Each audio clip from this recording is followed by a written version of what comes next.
Having spent quite a bit of time on plan space, let's shift our attention to cost estimation, which is a fairly detailed topic of its own. For each plan considered in our plan space, we have to estimate its total cost. And we might, for example, want to estimate the number of IOs it performs as a measure of how long it's going to take. We have to estimate this cost on the total plan, but we'll break it down by estimating the cost of each operation in the plan tree separately, and then we'll add those costs together. The cost of an operation typically is defined in terms of the cardinality of its inputs. We've discussed this already for a variety of operators, for join algorithms, for scan algorithms, and so on. And that means we need to know the cardinalities of the inputs to our operators. In order to always know that, we also therefore need to estimate the size of the results of our operators, because the result of one operator is the input to a downstream operator. Okay, so we're going to need to use information about the inputs to one operator to compute an estimate of the size of the output of that operator, because that output is therefore input to the next operator. And we're going to make some strong assumptions along the way. Particularly, one that we'll use a lot is that for selections and joins, we're going to assume that the predicates that they use are independent of each other. They're statistically independent. Now, this is not a realistic assumption in practice, but it's a useful simplifying assumption, and we'll use it in our discussions, as you'll see going forward. In System R, this definition of cost is boiled down to a single number, which is actually the number of IOs plus some scaling factor times the number of tuples that'll be touched in memory. So see, System R tries to account a bit for CPU costs as well as IO costs. We're simply going to focus on IO costs in our discussion in this class. The most basic information is going to be based from the catalog of statistics about the tables. So we're going to have information on what relations exist, what index exists, what indexes are on what columns, and also some statistics information, including the following. For each table, we'll know the number of tuples in that table, n tuples. That's the cardinality. For each table, we'll know the number of pages in the table. That's something we've been using in our cost formulae.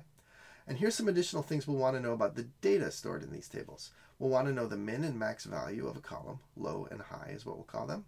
We'll want to know the number of distinct values in the column. We'll call that n keys. For an index, we might want to know its height. We'll call that I height. And for an index, we'll also want to know the number of disk pages it sits on. We'll call that IN pages. Okay.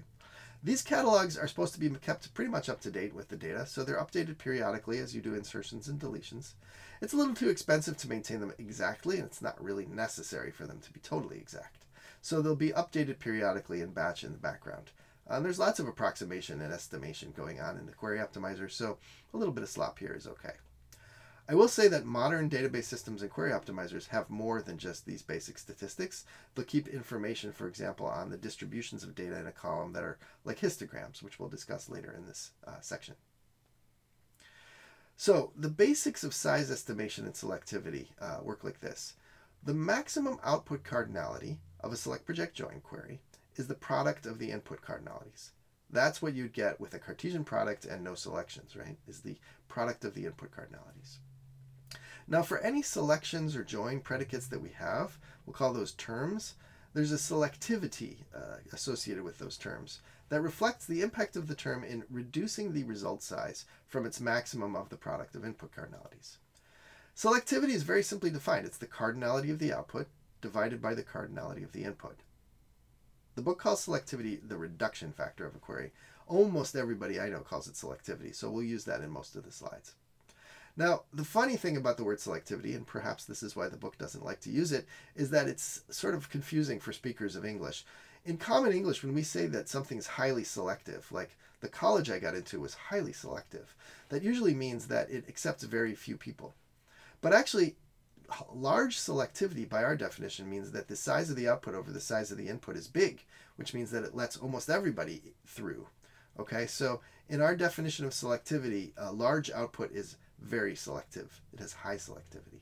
And so keep that in mind when you're thinking about the definition of selectivity. Don't get confused by the English term, which actually means the opposite. All right, so here's an example of a query, and you can see in the where clause there's a bunch of these terms that are anded together. Each one of those terms will have a selectivity.